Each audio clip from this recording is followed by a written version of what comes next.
السلام عليكم ورحمة الله تعالى وبركاته على قناة وصفات هنا.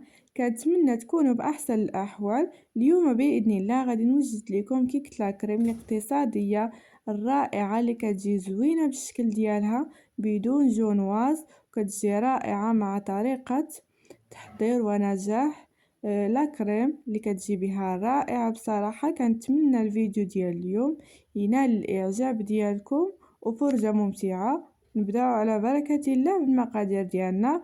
بالنسبة للمقادير فهي كما راكم كتشوفوا، انا غادي ندير جونواز، يعني غندير كيكه عاديه وغادي نقسمها.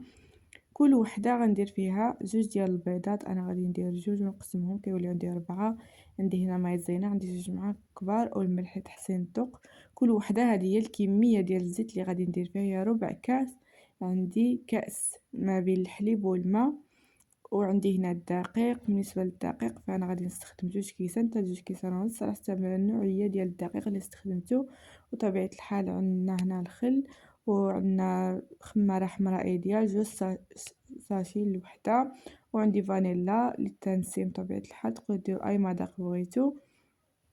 بالنسبه للخماره ايديال 8 غرام في كل وحده. كما راكم تشوفوا انا غادي نبدا نهرس في البيض. قلت لكم كل وحده غادي ندير فيها جوج، انا هنا حاطه 6 البيضات، ولكن غادي نستخدم فقط 2 بيضات. نتوما تقدروا اي جونواز ديروها، انا عجبتني هذه فقط 2 بيضات وهي اقتصاديه وكتجي رائعه.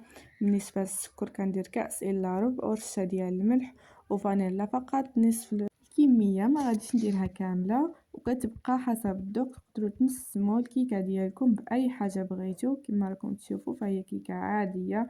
فانا عندي هنايا خلاط الكهربائي، غنبدا نطرب البيض مع السكر حتى كيولي باللون ديالو ابيض. كما راكم كتشوفوا غادي نبقاو نطربوا بهذه الطريقه واحد 3 حتى لجوج 4 دقائق على حسب النوع ديال الطراب اللي كتستخدموا. وكنضيفوا الزيت النباتيه تدريجيا ومرها الكاس ديال الحليب، ودائما العبار يكون بكاس العنبه، والبيض يكون بدرجه حراره الغرفه. انا استخدمت هنا البيض كبير. وكما راكم تشوفوا غندير معلقه ديال النشا او المايزينا، معلقه كبيره فقط. كنغربلو المايزينا او النشا ديالنا باش ما يكونش في الكيكه ديالنا حبيبات. بالنسبه للدقيق كما راكم تشوفوا غادي نبقى نضيفو دفعات بهذه الطريقه.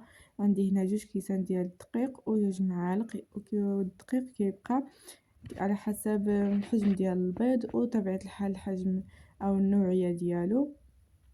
انا غادي نستمر بهذه الطريقه وكنغربلو الدقيق ديالنا. بشحال ما غربلناه فهو كيجي الكيك ديالنا مهوي ورائع. بالنسبه للخماره فانا درت 2 خمارات كما راكم تشوفوا. في الخليط ديال الكيك ديالي عاد باقي خاصو الدقيق، يعني عاد غادي نزيد له الدقيق. فحنا كنخلطو مزيان وكنضيف الكاس الثاني مزيان. كما راكم تشوفوا الخليط ما كيجيش ثقيل بزاف وما كيجيش خفيف باش يكون لنا كيك ناجح بهذه الطريقه.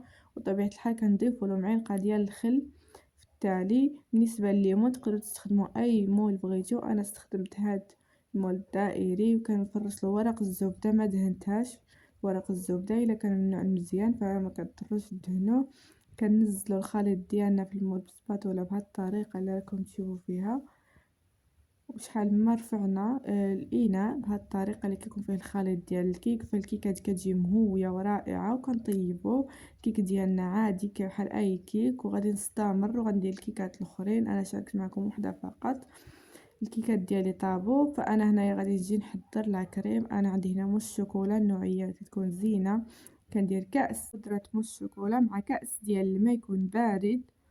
وطبيعة الحال كتبقى النوعية ديال لاكريم اللي غتستخدموا اي نوع بغيتو نتاع الشوكولا او فريز او فانيلا. انا هنا غنستخدم موس الشوكولا كما كتشوفوا. بالطراب اليدوي كنخلطو مزيان باش من نكونوا نطربوا ما تبقاش دير لنا البودره ديال موس الشوكولا. وكنبقاو نطربوا بهذه الطريقه مزيان. حنا كنضاعفوا الحجم ديال الخلاط الكهربائي حتى كتطرب معنا موس الشوكولا. كما كتشوفوا غادي نبقى نستمر بهذه الطريقه ديال الخفق. بالنسبه للكيكات فاحنا كنخليهم حتى كيبردوا، عاد كنقطعوهم كما راكم تشوفوا. موس الشوكولا هي وجدات فما كتاخذش معنا وقت بزاف. ورجعوا غادي دابا ندير موس الشوكولا البيضاء او الفانيلا. انا هنا استخدمت الحليب مثلج، كوب ديال الحليب مثلج كما راكم تشوفوا. موس وهي فانيلا فأنا عندي هنا كأس وشوية، فهي كتكون الكمية ديال الفانيلا كتر من الكمية ديال موس الشوكولا بشي غرامات، واستخدموا النوع اللي كيكون في حبيبات اللي كيكون دايرة بحال السكر سنيدة، ما تستخدموش النوع اللي كيكون بحال السكر كلاصي اللي كيكون على شكل حبيبات، كيكون ناجح وكيضاعف الحجم ديالو فيه الغرامات زيادة. كما كتشوفوا انا استخدمت كوب وباقي فيها، وكنضيفو حتى هي ماشي بحال موس الشوكولا فيها فقط كوب واحد. كنخلطو بنفس الطريقة بهاد الطريقة غتشوفوا القوام. تقدروا تستخدموا الماء او تستخدموا الحليب، فهو نتيجة وحدة واللي هي رائعة. انا غادي نستمر الخفق بهاد الطريقة. كما راكم تشوفوا فالقوام ديالها رائع. كما راكم تشوفوا انا باقي كنطرب بالطراب ديالي، والقوام باقي كيتزاد كما راكم تشوفوا، وما زدتش الحليب نهائيا، فقط كأس ديال الحليب وكأس ديال بودرة كريمة الشونتيي او بودرة الكريمة. كما راكم كتشوفوا حنا كنبقاو نطربو. انا درت نكهة الفانيلا وما نكهتها حتى شي حاجة. نتوما الا بغيتو تنكهو شي حاجة طبيعة الحال لكم الاختيار. انا فقط اختاريت هاد جوج كريمات موس شوكولا وفانيلا، وانتم كما قلت لكم تختاروا اي نوع ديال الكريمه بغيتو. وبالنسبه للثمن ديالهم فكل وحده الثمن ديالها 15 درهم، وانتم على حسب الاثمنه اللي عندكم. انا كنستمر بهذه الطريقه وكنديرهم في الثلاجه حتى كنبغي نستخدمهم. هادو هما الكيكه من بعد ما وجدت، فانا كما قلت لكم درت فقط جوج وقسمتهم بهذه الطريقه حتى تحصلت على 4 ديال الكيكات متساويين في الحجم ديالهم. انا عندي هنايا عصير البرتقال هو اللي غادي نديروه في الكيكه، فانا تقطع ليا التصوير هنايا وموريتكمش الطريقه، فانا غادي غير نحاول نشرح لكم. انا عندي هنايا الكيكه الاولى اللي قطعتها كما راكم تشوفوا، درتها بالماء اللي طيبتها فيه، وكندهنها او كنسقيها عصير ديال التفاح. فانا طيب التفاحه مع السكر والماء كنحصلها سيروم وكندهنها به. كما راكم تشوفوا هنا عندي كاس ديال البرتقال مع كاس ديال الماء، كنديرو على النار مع الجماق ديال المايزينا، وكنضيف له سكر سنيده على حسب الذوق حتى كيعقد بهذه الطريقه، وكنقسم به الكيكه. فانا الاخت ديالي كيعجبها المذاق ديال البرتقال، ولهذا قسمت الكيكات بالكريمه ديال البرتقال، فهي كتجي رائعه في المذاق، في نفس الوقت كتجي اقتصاديه بصراحه، كتجي بنينه مع الفواكه مع التفاح اللي دهنت به الكيكات. كما كتشوفوا انا كندير فقط القليل ديال عصير البرتقال او كريمه البرتقال بهذه الطريقه اللي راكم تشوفوا بها، وكنقادها بسباتولا وكنبقى ندير طبقات وانا كندهن بالسيرو ديال عصير ديال التفاح. كما راكم تشوفوا هذه هي الطبقه الاخيره، وكنديرها على وجهها بهذه الطريقه وكندهنها او كنسقيها بعصير ديال التفاح. تقدروا ديروا اي سيروم بغيتو. انا هنا تقطع ليا الفيديو مره اخرى وانا كنعتذر على هذا الشيء. كما راكم تشوفوا انا كنت كندهن وما حكرتش الفيديو، هو كان مريض. كما كتشوفوا انا دهنت هنا بالكريمه البيضاء، دهنت الكريمه البيضاء مع الجوانب ومع الوجه ديال الكيكه. بالنسبه الوسط كما راكم كتشوفوا انا درت فقط الكريمه ديال البرتقال، فصراحه كتجي رائعه. هنا كنرسموا اميره او اي اميره بغيتو او اي رسمه، دائما التزيين كيبقى اختياري. فانا هنا كيكه عيد ميلاد، فانا رسمت اميره. وكما راكم كتشوفوا موس الشوكولا كندير كيس خاص بالحلويات اللي كيكون فيه هاد البواق اللي كيكونوا صغار بزاف للتزيين. كما راكم كتشوفوا كنبقى نزين الفستان ديال الاميره، ودائما التزيين يبقى حسب الرغبه. انا درتها بموس الشوكولا حسب الرغبه، وكما راكم كتشوفوا كيجي رائع. كنبقاو نديرو ورده حدا ورده بهذه الطريقه حتى كنسالي تزيين الفستان كامل واليد ديال الفستان. كما راكم كتشوفوا بالنسبه للرسم فهو بسيط، غير بعود اسنان كنبقاو نرسمو. هنايا كما كتشوفوا انا خديت عود اسنان، وعندي هنا موس الشوكولا زدت لها قطع ديال الشوكولاته تا ولات بهذا اللون، وكنصايب بها اليدين والراس والعنق ديال الاميره بهذه الطريقه اللي راكم كتشوفوا بها، غير بعود الاسنان باش ما تضيعلياش الرسمه. كنستمر بهذه الطريقه كما راكم كتشوفوا. وانا غادي ندير الشعر ديال الاميره كما راكم تشوفوا، درت على شكل كعكه غير بموس الشوكولا. وانا كنستمر في تزيين الكيكه ديالي على حسب الفستان باش نديروه طويل، فاحنا نديرو الفستان طويل بهذه الطريقه بموس الشوكولا حتى مع الجوانب ديال الكيكه. وانا عندي هنايا الكريمه البيضاء، ضفت لها القليل من الملون الأحمر حتى تحصلت على هذا اللون الرائع.